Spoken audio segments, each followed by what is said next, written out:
Hello mga mare, welcome to my mini vlog.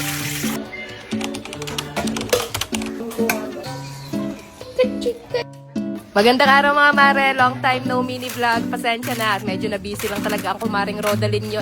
Medyo marami nang nakakamiss ng intro natin at may mga naghahanap na rin ng update, kaya sa ayaw at sa gusto nyo man na marinig yung boses ko, pagpasensyahan nyo na lang muna at marami-rami talaga akong ichichika dito sa mga kumare ko. So ayun at andito na naman nga kami sa Batangas mga mare at nag-request nga ng french fries yung mga bata, kaya ayun at nagsalang lang ako ng konti dito sa air fryer. At sa mga nagtatanong pa din kung nakalipat na daw ba kami dito, hindi pa mga mare dahil tatapusin muna namin yung school year ni ate at kuya. Bale, umuwi-uwi lang kami dito tuwing weekend dahil tuloy-tuloy pa rin nga yung pagpapagawa namin ng dirty kitchen tsaka ng isa pang kwarto dito sa may likod ng bahay namin. Tapos na rin nga pala yung kontrata namin sa tito ko, yung contractor na gumawa nitong bahay, kaya yung mga gumagawa ngayon dito sa amin kami na yung nagpapasahod ngayon at arawan yung kuha namin sa kanila. Hindi talaga namin pinasama sa kontrata yung dirty kitchen tsaka yung bako dati dahil baka nga medyo kulangin na kami sa budget, pero ito at pinatuloy ko na rin para isang sakita na lang sa ulo. Gusto ko rin kasi talaga na matapos na tong bahay namin mga mare para sa susunod nga relax na lang tayo. At tuwing weekdays naman habang wala kami dito, yung mama ko, yung hipag ko, tsaka yung lola at lola ko muna yung nagtitingin-tingin dito. Yung mga gumawa nitong bahay, sila pa rin naman yung gumagawa dito sa amin. Tapos yung tatlo kong kapatid na lalaki, tumutulong-tulong din sa paggawa. Dito na rin namin sila pinapamerienda at pinapakain ng tanghalian. Kaya for today's merienda, at magluluto lang ako ng lugaw. Ewan ko nga ba kung bakit ito yung naisipan kong lutuin sa kainitan ng panahon, pero mukhang nasarapan naman yata silang lahat dahil isang kaserola nga tong niluto ko pero taob kagad.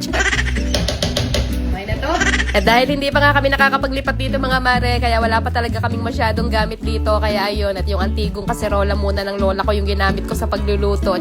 Sobrang excited na rin talaga ako makapaglipat kami dito at na-excite na rin nga akong ayusan tong bago naming bahay. Sa sunod na pasukan mga mare, dito na mag-aaral si ate at kuya, tapos yung bahay naman namin dun sa Maynila, yung mga biyenan ko naman yung titira doon. Meron din kasi kaming ilang kwarto na pinapaupahan dun sa Maynila, kaya sila muna yung magtitingin-tingin doon habang wala kami. And yes mga mare, for good na kami dito sa Batangas kapag ka nakapaglipat na kami dito, pero paminsan-minsan bibisi-bisita pa rin naman kami dun sa bahay namin sa Maynila. At ayan, kinabukasan naman, maaga pa nga lang, nag-aalmusal na kagad dito tong batang maliit. Hindi pa rin namin nadadala dito yung high chair niya, kaya pansamantala, sa upuan lang muna siya kumakain. At ayan, parang big boy na nga dito tong bata batuta.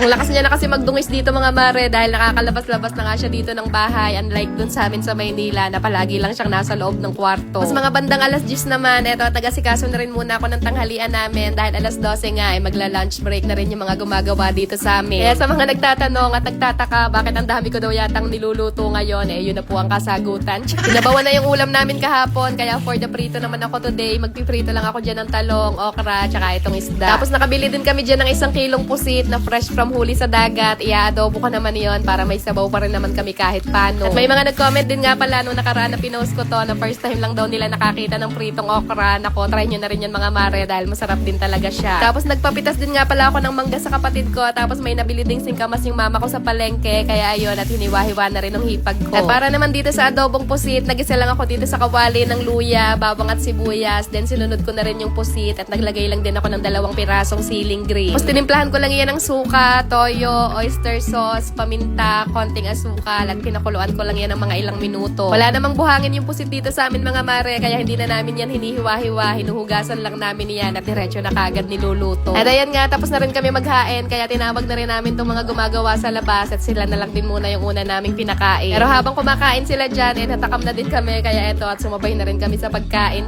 Syata, yun lang muna ulit ang mga latest chika ko sa inyo mga mare. See you again sa next vlog. Good night na muna at ayun lang muna ulit for today.